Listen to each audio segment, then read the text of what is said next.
When your partner wants to hug you, you unconsciously take a small step back. When a friend shares their troubles, you habitually say, "Don't be sad, it will get better," but rarely offer to stay with them. When you encounter difficulties yourself, you'd rather stay up all night, solving them alone than say, "I need help." If you often interact with others in this way, you may have avoidant attachment, as the most self-protective pattern among the 4 attachment styles. Avoidant attachment is not cold or selfish. Instead, it builds a wall with independence, hiding vulnerability and longing behind it, unlike secure attachment, which can naturally enjoy intimacy, or anxious attachment, which actively seeks attention. It is characterized by restrained emotional expression and strong self-reliance. In relationships, people with avoidant attachment can easily become reliable independent individuals, but they may also turn into lonely islands due to excessive avoidance, from the helplessness of unmet needs in childhood to the habit of protecting oneself with distance in adulthood. Avoidant attachment tells the hidden longing for safe intimacy through every deliberate alienation, every pretense of "I'm fine," and every bit of unease hidden behind independence. Many people with avoidant attachment feel, "I've always liked being alone, and I don't need to change." However, the development of avoidant attachment is closely linked to a childhood pattern of caregivers ignoring or denying their needs. When a child's cries are ignored, their requests for help are rejected, and their emotions are denied, they gradually learn that my needs don't matter, and I can only rely on myself. They then learn to suppress their desires and protect themselves through independence. These neglected needs sprout like seeds of disappointment in children. They know their vulnerability won't be accepted, their desires won't be met, so they resort to independence to deeply suppress their need for love. This pattern, which persists as they grow older, becomes the root cause of avoidant attachment. You may think there's nothing wrong with independence and that it's a safer path, but when you occasionally feel lonely and want to be close to others but don't know how to approach them, you will find that this wall of independence not only protects you but also blocks out warmth. Alleviating avoidant attachment doesn't mean giving up independence, but rather learning to allow yourself to be vulnerable. Gradually tear down your inner walls and try to believe that relying on others can be safe. The first step is to become self-aware when avoidant behavior occurs. When you instinctively reject others' care and distance yourself from others, pause and ask yourself, "Why am I avoiding them right now? Do I really not need them? Or am I afraid of getting hurt?" Then tell yourself, desiring love and help isn't weakness. It's a normal human need. For example, if your partner wants to help you with some work, and your first reaction is, "No, I can do it myself," pause and reflect. Am I afraid of burdening them, or do I feel like I owe them a favor by accepting their help?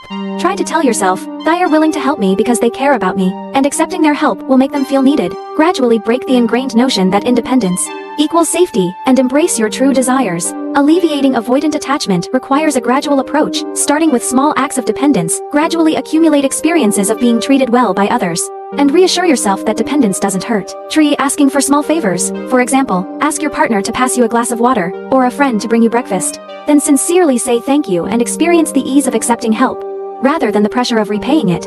Try sharing small emotions. For example, tell your partner, "I'm a little tired from work today," or tell a friend, "The movie I just saw was really touching." Without sharing complex feelings, simply express your emotions and gradually get used to letting others see your true state. Try not to immediately solve others' emotions. When a friend is sad, don't immediately say, "Don't be sad." Instead try saying, "I know you're having a hard time. I can sit with you for a while," in the process of accompanying others. You'll gradually understand that intimacy isn't about solving problems, but about facing them together. These small practices may seem insignificant, but they can act like small hammers, slowly chipping away at the walls of your heart, and gradually allowing you to believe that relying on others and expressing vulnerability can be safe. Surrounding yourself with securely attached people is an effective way to alleviate avoidant attachment. Their stability and tolerance, like sunshine, slowly melt the ice in your heart, allowing you to naturally express your emotions and enjoy intimacy. For example, when spending time with securely attached friends, you'll find that they readily say, "I need you" when they need help, and express sincere gratitude after receiving help, without feeling they owe you a favor. When sharing their emotions, they neither overexpress nor conceal them, expressing naturally, "I'm happy" or "I'm sad." This natural intimacy pattern will gradually help you understand that dependence and independence are not opposites, but can coexist. With a securely attached partner, you will experience the comfort of being allowed to be vulnerable. When you say, "I'm fine," they won't immediately withdraw, but instead say, "I'm always here if you want to talk." When you avoid intimacy, they won't force it, but will give you space and let you know, "I'm here for you." This warmth without pressure will allow you to slowly let down your defenses and approach intimacy. Avoidant attachment isn't a personality flaw, but a self-protective habit. You build a wall of independence because you've been emotionally hurt before, and this is the only way to protect yourself. This cautiousness itself conceals a desire for secure intimacy. Resolving avoidant attachment isn't about becoming someone else, but about learning to live with your avoidance. You can maintain your independence while also allowing yourself to be dependent at times. you can restrain your emotional expression while also trying to slowly reveal your true feelings. Don't force yourself to change immediately, even if you occasionally say, I need help to others, or even if you occasionally allow yourself to feel sad in front of others. It's all growth, remember? You deserve love, not because you're strong and independent, but because you're innately worthy. A good relationship isn't about pretending to be strong, but about letting go of your armor and being your true self. As you gradually allow yourself to be vulnerable, you will find that by breaking down your walls, you'll not only feel the warmth of others, but also feel less lonely. It turns out that relying on others isn't a loss of control, but the happiness of being loved. If you have an avoidant attachment style, there's no need to mask your independence. Your vulnerability deserves to be seen, and your desires deserve to be met.